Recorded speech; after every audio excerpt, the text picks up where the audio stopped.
They laughed when I said I was engaged to someone they had never met. At my cousin's engagement party, my own parents joked about my imaginary fiancé in front of everyone. But 10 minutes later, the doors opened, and suddenly, no one was laughing anymore. The night of my cousin Lena's engagement party was supposed to be about celebration. The hall was decorated with white flowers and golden lights, music played softly in the background, and relatives I hadn't seen in years filled the room with chatter and laughter. But the moment I walked in, I knew it wouldn't be a normal evening.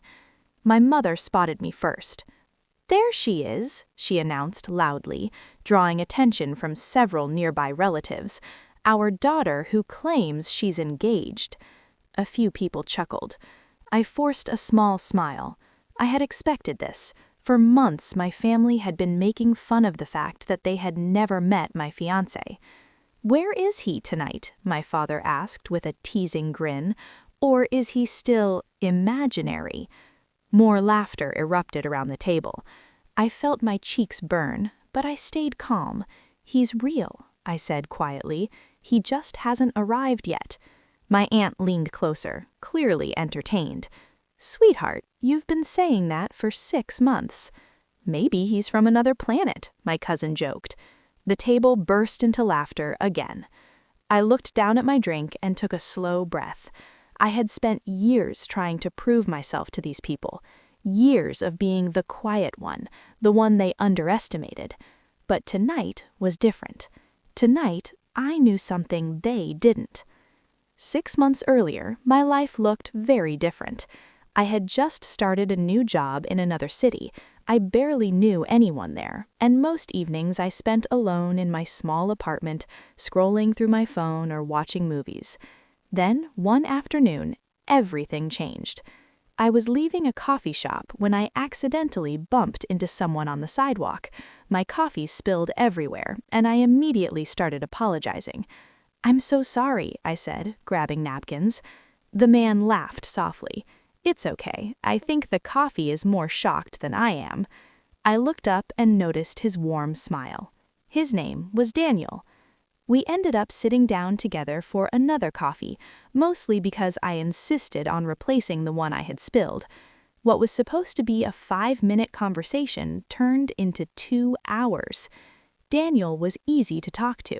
He was calm, thoughtful, and surprisingly funny. By the end of that afternoon, we had exchanged numbers. Our first official date happened 3 days later, then another, and another.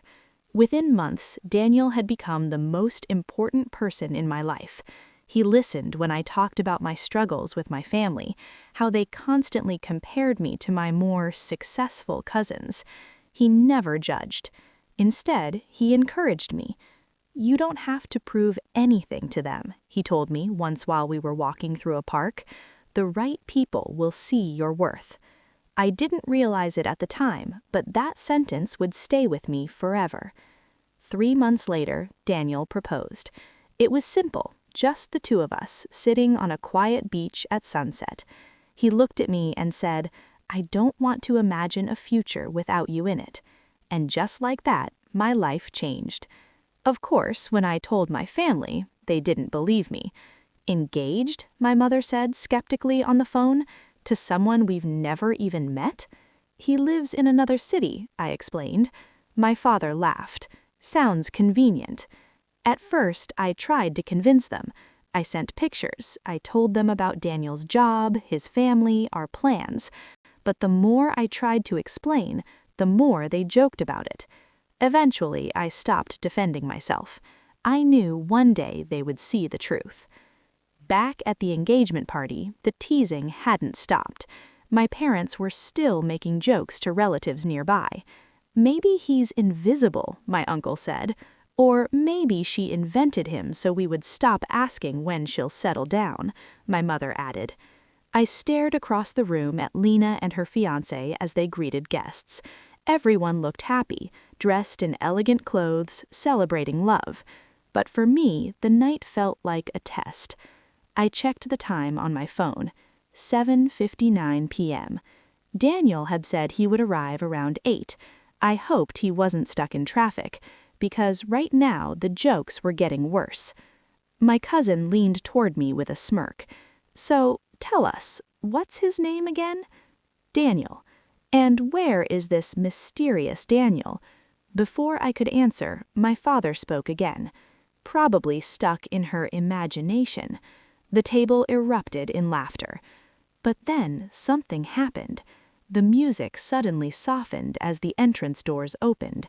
At first, no one noticed, but I did. I looked up, and there he was. Daniel stepped inside the hall, dressed in a dark suit, scanning the room until his eyes found mine. My heart skipped. He smiled and started walking toward me. Slowly, conversations around us began to quiet. People noticed him. Tall, confident, calm. He approached our table and stopped beside me. "Sorry I'm late," he said gently. Then he turned toward my parents. "You must be her family. I'm Daniel." Silence fell over the table. The same people who had been laughing moments ago were now staring in shock. My mother's mouth literally hung open. My father blinked several times as if trying to process what he was seeing. And my cousin, the one who had been making the loudest jokes, suddenly looked very uncomfortable.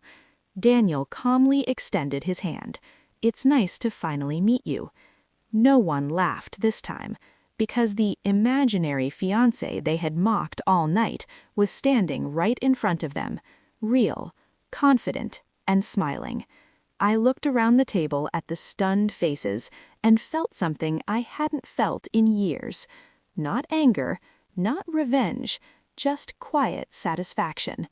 Sometimes the best way to prove people wrong is simply to let the truth walk through the door. For a few seconds after Daniel introduced himself, no one said anything. The same relatives who had been laughing moments earlier now sat frozen, staring at him like they were trying to solve a puzzle. My father was the first to react. "Oh, hello," he said awkwardly, standing up halfway from his chair. "We didn't expect you tonight." Daniel smiled politely. "I wanted to surprise everyone."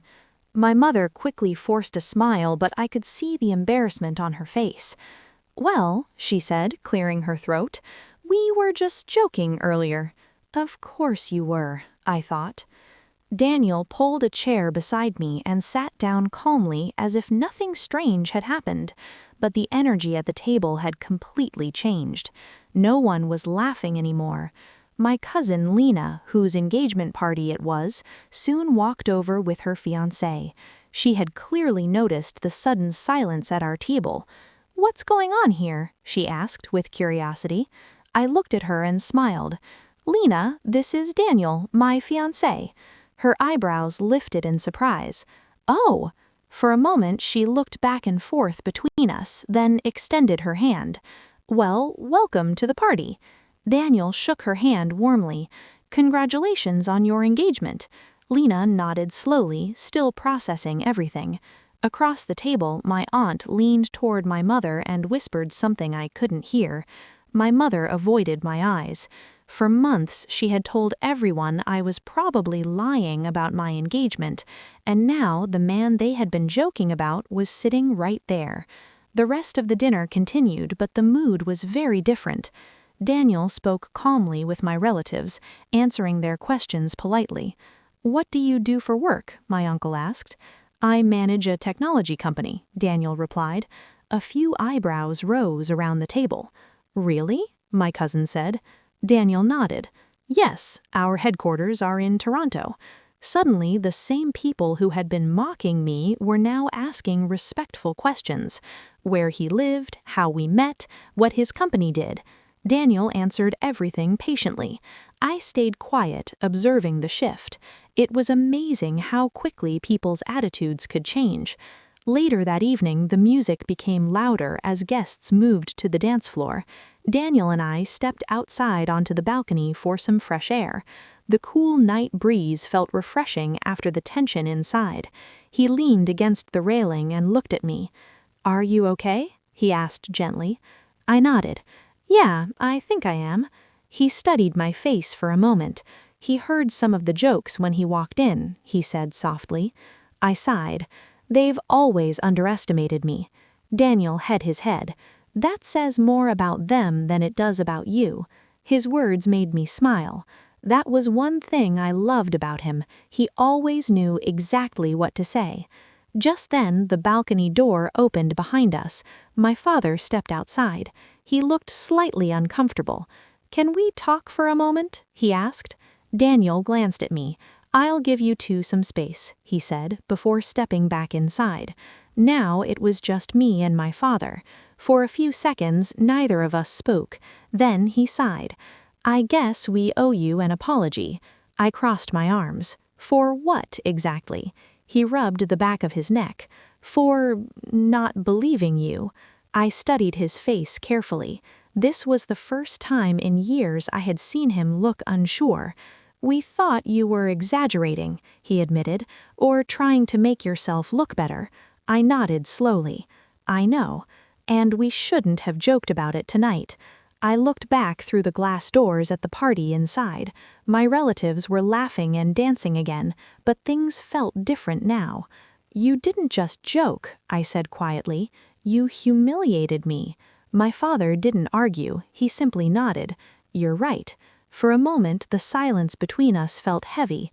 Then he said something I never expected.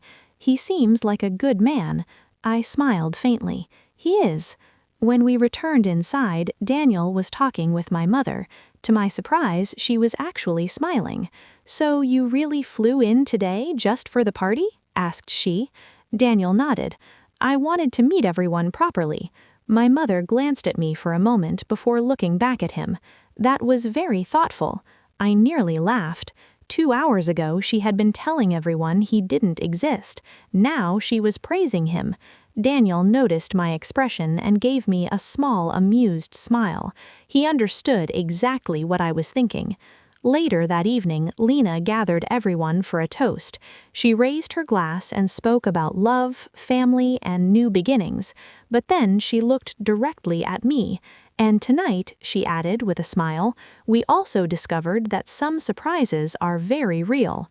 Several guests laughed softly, but this time it wasn't mocking, it felt different, more respectful. As the party slowly came to an end, Daniel and I walked toward the exit together. My parents followed us outside. My mother hesitated before speaking. "I hope we can get to know you better," she said to Daniel. He smiled politely. "I'd like that." Then she turned to me, "And I'm sorry." It wasn't a dramatic apology, but it was real, and for the first time in years, I felt like maybe things could change. When Daniel and I finally got into the car, I leaned back in my seat and laughed. He looked at me curiously. "What's funny?" I shook my head. "Just thinking about earlier tonight. The imaginary fiancé." I nodded. "Yeah." He smiled and started the engine. "Well," he said jokingly, "I guess I made quite an entrance." I looked at him warmly. "You definitely did." As we drove away from the party, the city lights glowing around us, I realized something important. For years, I had tried to prove my worth to people who never really believed in me. But tonight taught me a simple truth. You don't need to argue with people who doubt you. You don't need to beg them to believe you. Sometimes, all you have to do is let the truth walk through the door.